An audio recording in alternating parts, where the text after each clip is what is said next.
तो हमको लगा लाओ इतिहास में चलते हैं और आप लोग को समझाते हैं कि किसका कितना पाकिस्तान प्रेम रहा। क्योंकि महबूबा ने इशारा तो किया कि तुम्हारे बाप दादा जो हैं वो पाकिस्तान के फेवर में थे, पीडीपी पर अभी आरोप लग रहा है, तो क्या कहानी है। तो सवाल यह कि कौन ज्यादा पाकिस्तान प्रो रहा है, पीडीपी या एनसी। हालांकि यह सवाल वैसा ही है जैसे आप पूछें कि कश्मीरी पंडो या फिर बिरयानी में ज्यादा स्वाद किसका है, क्योंकि दोनों का इतिहास जो है वो जटिल है।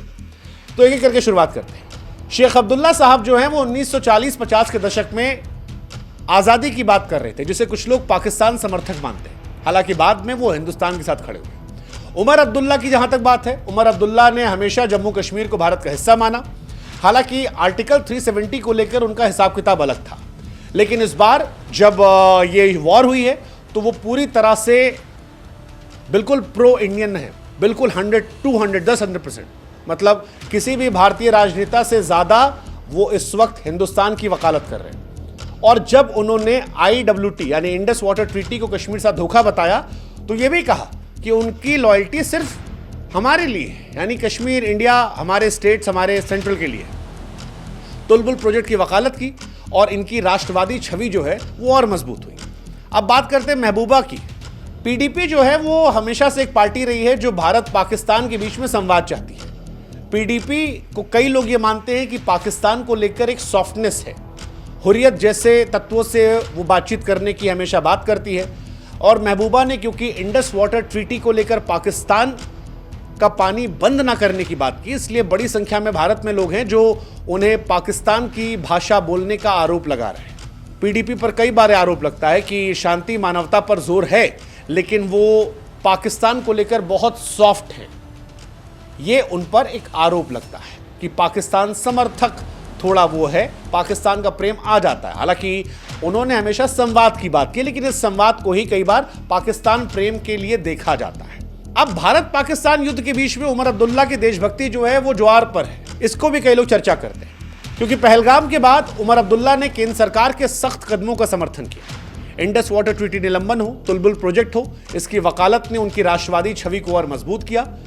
ये जब कहा कि इंडस वाटर ट्रीटी कश्मीर के साथ विश्वासघात है, तो भारत केंद्रित नेता बनाया। उमर फिलहाल देशभक्ति के नए पोस्टर बॉय बने हैं। हालांकि कुछ लोग अभी भी कह रहे हैं कि भाई साहब ये एक पॉलिटिकल मूव है, स्मार्ट मूव है, चीफ मिनिस्टर है, सेंट्रल से हेल्प लेनी है। बट एनीवेज, कोई भी रीजन हो, अगर युद्ध के समय कश्मीर से मुख्यमंत्री की आवाज ये आती है कि वो कंप्लीटली पाकिस्तान के खिलाफ है, तो ये भारत की छवि बहुत मजबूत करती है और भारत के लिए मुसीबतें बहुत कम करती है। क्योंकि थोड़ा भी बिटवीन द लाइन्स अगर वो बोलते तो शायद मुश्किलें थोड़ी बढ़ने लगती। खास तौर पर जब डोनाल्ड ट्रंप ने कहा था कि कश्मीर को लेकर बात होनी चाहिए, तो उमर अब्दुल्ला ने फटकार लगा दी थी, कोई जरूरत नहीं है, क्यों बात करेंगे, घर का मामला है। एंड आई थिंक वो एक ऐसा मूवमेंट था जब 140 करोड़ भारतीयों ने उमर अब्दुल्ला को कहा सलाम है, ये दैट्स व्हाट वी लाइक।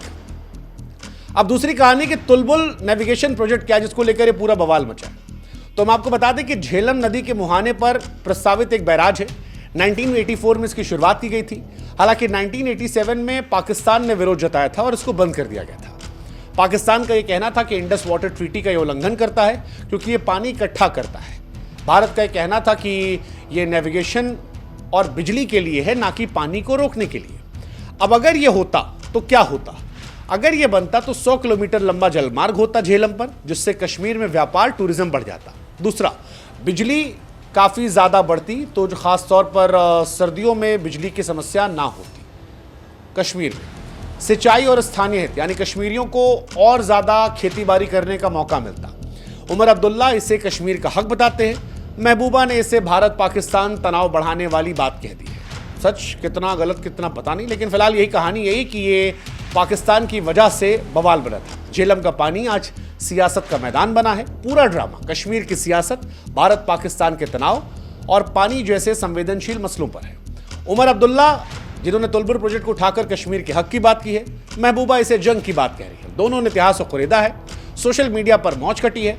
कोई उमर को नया देशभक्त बता रहा है तो कोई महबूबा को पाकिस्तान का वकील।